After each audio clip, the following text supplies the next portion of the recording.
আমরা জোড়াবাগানে একটা প্যান্ডেল দেখতে গেছি। প্যান্ডেলটা ঢুকতে না ঢুকতে একটা মানুষ এইভাবে শুয়ে আছে। তো আমি তো প্রথম দেখে চমকে গেছি, দেখে মনে হচ্ছে অরিজিনাল, কিন্তু সামনে গিয়ে দেখলাম ওটা অরিজিনাল মানুষ না, একটা স্ট্যাচুর মতো বানিয়েছে। তো দেখলে মনে হয় রিয়েল মানুষ। যাই হোক, আমরা এগুলো দেখে সব ছৌ নাচের থিম বানিয়েছে। আর ভেতরে যখন ঢুকছি, প্যান্ডেলের ভেতর সবাই মিলে ঢুকেছি।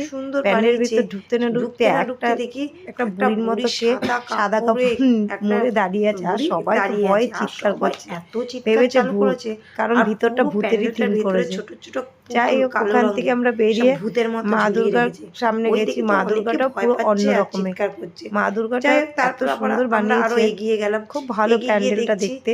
পুরো ঘটি ঘটি দিয়ে কি সুন্দর ডেকোরেশন করেছে, আর ঝাড়টাও অনেক সুন্দর বানিয়েছে। আর এখানে একটা স্ট্যাচু আছে, আর সামনে গিয়ে দেখি তার অপোজিটে মাকে রেখেছে, মাকেও খুব সুন্দর লাগছে। তোমরা যদি না দেখো, সব মিলে প্যান্ডেলটা খুব সুন্দর লাগছে আমাকে।